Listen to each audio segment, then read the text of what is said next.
But the other great secret is that we're good at lifelong learning. Warren is so much better in some ways in his 70s and 80s than he was younger that it's almost awesome. If you keep learning all the time, you have a huge advantage. And we both just like it. And we have a wonderful group of friends. Really wonderful. From whom we can learn a lot. Yeah. How do you learn faster? I get asked this one actually quite a bit because people come to any of my seminars or programs or they're experts in any given space and they're like, okay, Brendan, I want to advance. You know, I want to become a high performer in my area, and I know to become a high performer, I got to learn faster. So how do I do that? Well, let me first tell you what not to do, because a lot of people just jump in, they say, oh, I want to learn faster. I want to learn speed reading. I want to learn, you know, a new language. I want to learn all these new skills. I want to learn all these things. And what is happening is people are very transient with their learning goals. What do I mean by that? I mean, they're kind of phony about it. They really don't want to learn. They say, I'd like to learn this. I'd like to learn that. Someday I'd like to learn this. Someday I'd like to learn French. Someday I'd like to learn how to do photos. Some days I'd like to blog. Someday I'd like to do video. And they never actually learn it, because learning doesn't happen someday. It has to happen consistently. And that's the thing. If we're really going to get to the point where you learn something faster, we have to approach learning itself differently. It can't be these one-off little goals of little things we want to learn. That doesn't work for people. They don't stay consistent, just like people don't stay consistent on a diet if just their goal is to lose 5 pounds. There has to be a broader vision for who they are and what they want to be about and what they want their life to be about if they're going to stay on a diet. Same thing for learning. If you're going to stay on a learning habit, then you have to have a bigger vision for yourself. So let's start with this conversation. If you want to learn something faster, you must first and foremost know the connection between what you want to learn and your dream life, your real lifestyle that you want to have. I tell people all the time, like, don't just come up with things you want to learn, because guess what? We want to learn everything. By human build, we are curious animals. We're deathly curious. I mean, we are literally the curiosity killed the cat sort of society right now. Everyone wants to learn 50 new things immediately, but no one ever learns anything. Why? Because it's not real for them. It's a transient desire. If you want to become a great learner, it has to be attached to a dream life of yours, a true lifestyle that you see for yourself. Let me give you an example. Lots of people say, I'd like to learn some French. Someday I'm going to learn French. Someday I'll learn how to talk French because it's a romantic language. I like the food, and they give lots of allowances on cheese and wine. I like that, right? So I'm French. I can say a little bit of that, okay? So I have a little piece of French in me, I should say. So here's what's happening. If I don't have the vision for myself someday going to experience France, or someday going to a place where they speak French, or someday having real interactions with a human being speaking French, and it's important to me, and it's a deep sort of dream, desire, vision for that, I'm never going to do the work to actually learn French. There's no why there.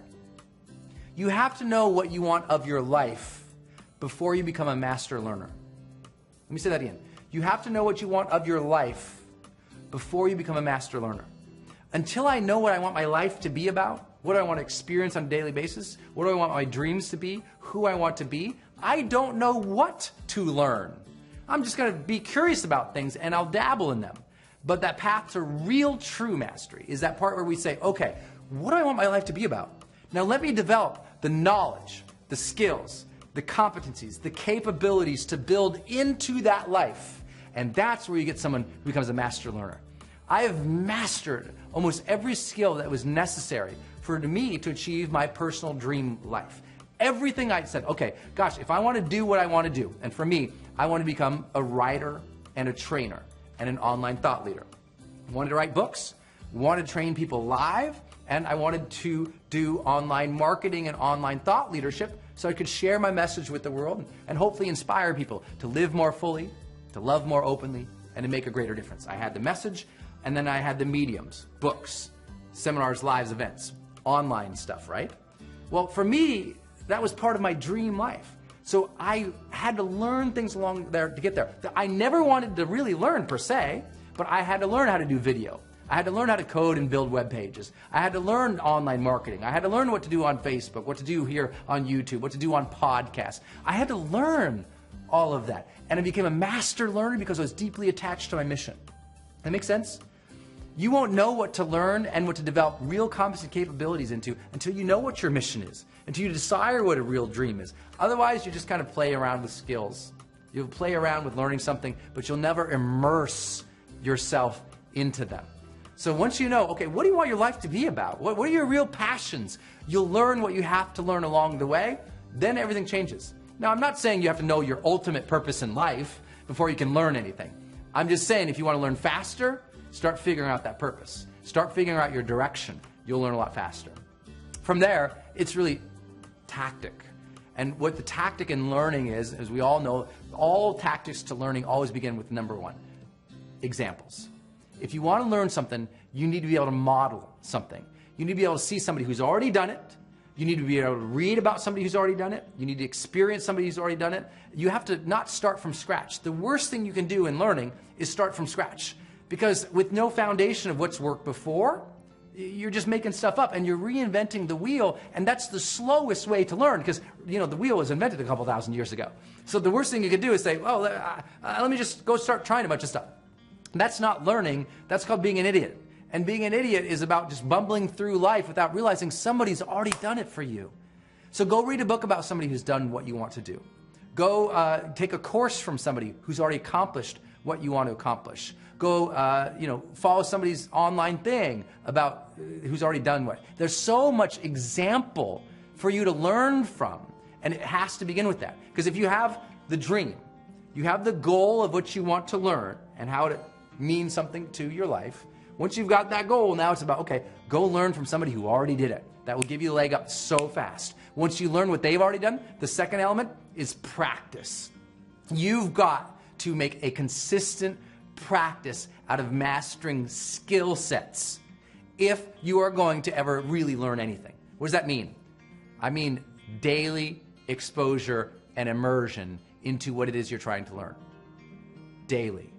If you're going to try to learn piano, you're not going to learn it, going to piano class once a month. If you want to learn French, you're not going to learn it, talking to somebody who speaks French once a month or even once a week. It has to be more than that. If you want to learn something, you have to deeply immerse in it over a long period of time. It can't be a weekend event or seminar. It can't be a one-time course. It has to be something you get into. For me, personal development, I read a book a week on personal development. And I've done it for 17 years straight. Never missed a week, even when I was in the hospital. It was a dedication to me.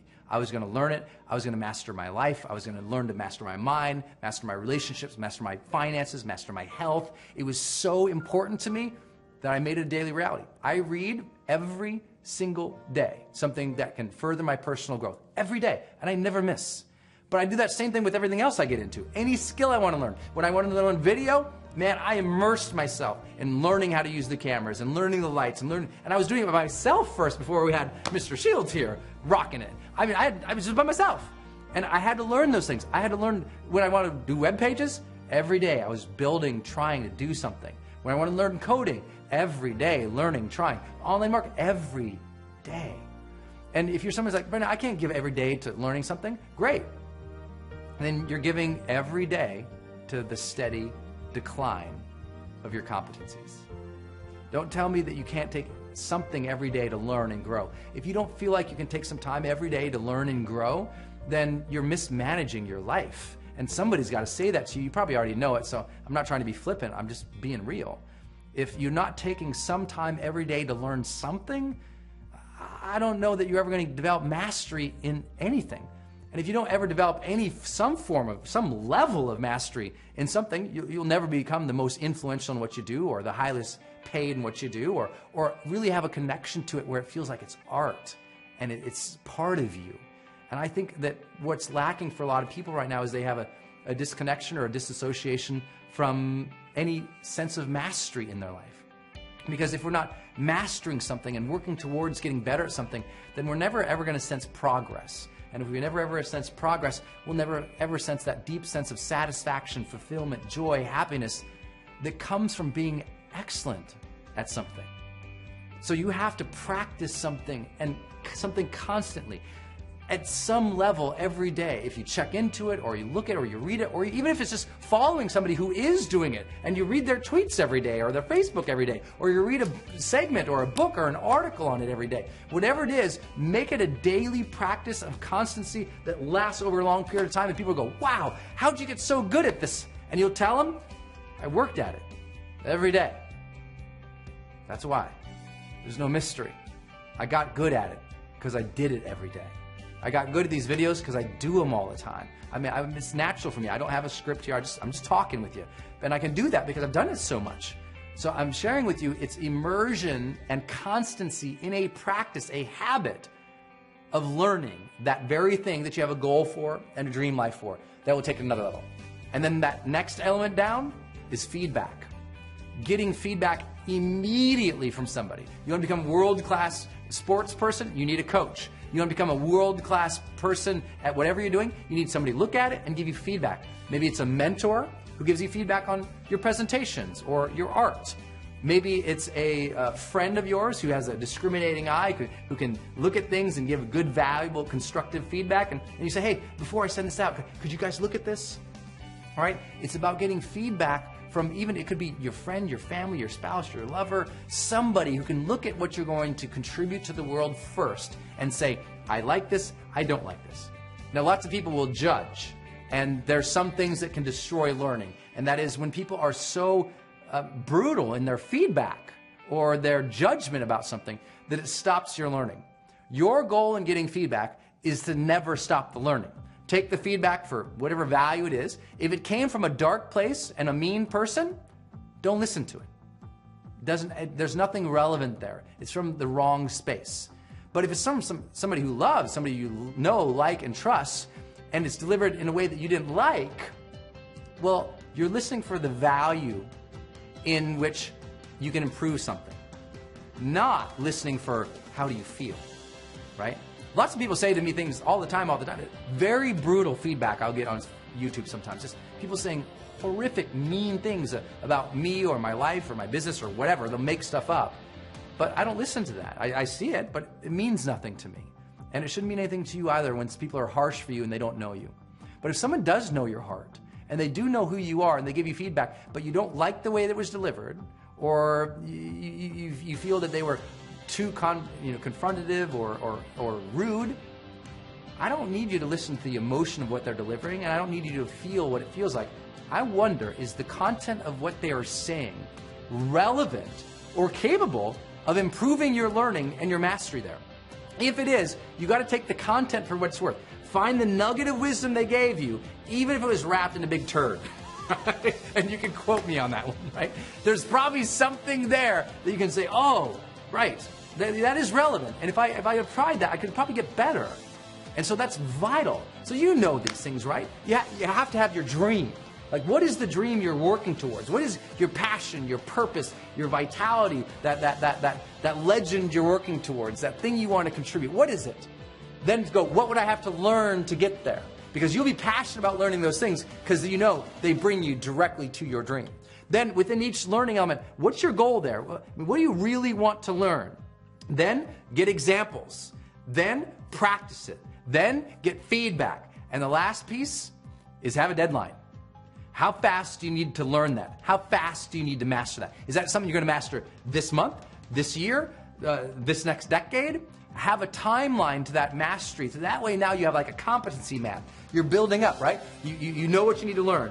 You got people who can learn it from. You can practice it with these habits. You can get feedback from these types of people and these types of experiences. And you know you got to do it and get good at this certain time frame. You will start to learn faster. You'll be more engaged with your life. You'll have more enthusiasm for learning. You'll notice things more. You'll feel like you're growing and more satisfied with your life. That's what we call feeling the charged life.